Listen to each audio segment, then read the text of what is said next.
Why buy your next vehicle from Community Motors of Mason City? Great service from 3 locations. Community on Monroe, Community Motors Westside, and Mason City Ford. 10 new franchises and hundreds of vehicles to give you more choices. Plus, Community offers an exclusive 3-3 warranty on pre-owned vehicles and 10-year, 250,000-mile warranty on new. Need more reasons why? Stop or visit CommunityAutoGroup.com. Because nobody beats a community deal, nobody. What'd you think of that Wisconsin performance over Indian? You surprised? I thought that was a great game. No, nothing surprises me. Pretty much in anything with this game. They played tough. They played smart. They didn't turn it over. They made shots. They made shots when they needed to. They rebounded. They got ahead. I think that helped. Especially when you're on the road, you kind of want to get ahead. And that's an experienced team. Very few teams are that experienced. They got 3 senior starters in the front line, 2 fifth-year seniors, junior guard, sophomore guard. It's an experienced team. How have they kind of changed since Jackson's gotten more involved?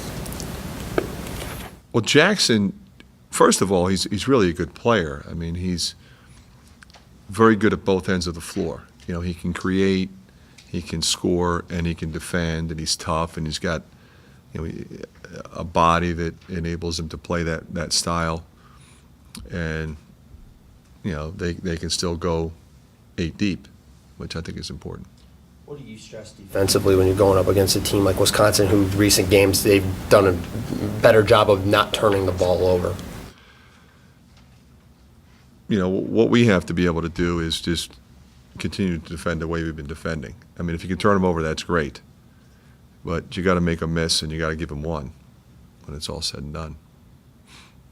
What does Jackson bring, and how do you think he's acclimated himself? Because he had to replace Gasser, who replaced Jordan Taylor. The thing about Jackson that was impressive to me is he's not afraid to shoot the ball at the end of the game. So he's not a guy who's subbing in for somebody else. He's a guy that looks at himself like, I belong here. I'm supposed to be a starter. I'm one of the better players in the league. He carries himself that way with a little bit of a swagger that you need if you're that guy who not only forget about Gosser, somebody else was Marshall starting before that. Milson's healthy now. Do you think that's the main reason why he's playing so well right now? Just seems like he's so Well, he's moving so much better. Yeah. When you look at Ben Brust, is this what you thought he would do 2.5 years into his career? When I watched him, I thought he could play both guard spots. And for the first 2 years, he was pretty much a 2 only. And what you're seeing him do now is, really deliver the ball and drive and kick and take care of it. And he's leading them in assists. His turnovers aren't that high, so he's got a good ratio there. And yet he can still score. So what you're seeing, a guy is comfortable in his junior year, knows the system, knows what's required of him, has accepted that role and is fulfilling it well. You talk about patience against a team like Wisconsin, which makes you earn about every basket. Is that one of the things you talk to your freshman point guards right away? You do anyway, but is it heightened? I'm not as concerned about patience as I am. We want to get a good shot. You can get a good shot 5, 6 seconds into the shot clock. If it's a good shooter taking a good shot, if he's open, shoot it. Patience doesn't always equate to we got a good shot that time. We just ran the clock down. Might get a worse shot than you had 13 seconds ago. So I think against them, it's good shots that have a chance to go in. Against a team like Wisconsin that likes to slow it down, you're still going to look to push the pace? We are, and I think they're looking to push it a little bit more than they have. And I think Jackson's involved in that. They're pushing the ball. I mean, they've got guys that can run. They're not afraid to go a little bit more. I mean, the scores would indicate they're still kind of where they were, but they're a little bit more than an opportunistic running team than they've been in the past. What can Adam do to be a little bit more consistent in terms of scoring? And he's just got to concentrate and finish. I mean, he's got to attack the rim.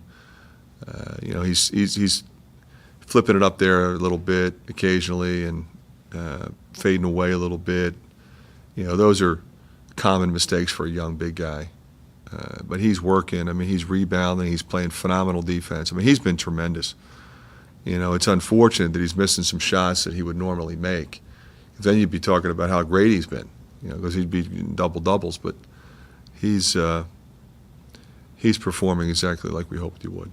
Do you worry about that offense maybe impacting his psyche a little bit? I think you always do, because he knows he's missing shots that he's capable of making. It's different if you're missing threes. Oh, I missed a three. But if you miss a close one, it's like, well, you're supposed to make a close one. Everybody knows that. He knows that, and he will, and he has. So I'm not worried about that aspect of it. We just stay positive with him. How much easier is it for you knowing that you've got juniors coming off the bench that are playing the way they are and they seem to really accept their roles?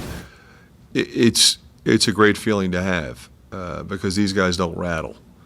And the other thing is we have offense, Pat, coming off the bench. A lot of times you go to your bench and you have tough guys, experienced guys that can help you win, but then you might have a scoring drought because you don't have the offense. That's why the guys that are starting typically. But we have, I think, equal performance coming off the bench in terms of offense, and in some games it might be even more, especially when Zach and Melson and Josh are playing the way we're capable of playing. I mean, Eric's been tremendous. But I think more as a passer than as a scorer. But we know he can score, and he has scored a little bit. What kind of emotions do you think will be in the building? Or I think there'll be tremendous emotion in the building. There'll be between 60 and 80 members of the Street family at the game. I think anybody that was from that era will remember him, and the fact that we're celebrating his life more so than remembering his death. I think that's the critical thing, and I think that's what the Street family wants us to do. And I think what our guys will do is we'll try to play the game the way he played it. How do you teach something about somebody who they were either very, very young or not even born yet, about somebody 20 years ago that they may not? Well, the first thing we did is we told them about it, and Jerry Strom was here and he talked about it. But we showed them yesterday morning. We showed the film of him that's in the Hall of Fame. We brought that over and showed that to them so they could hear people talk about him. They could see footage of him, and they could try to get a feel for what it was like when everyone found out. And it's always been amazing to me that everybody in the state seems to know where they were when they heard the news that he was gone.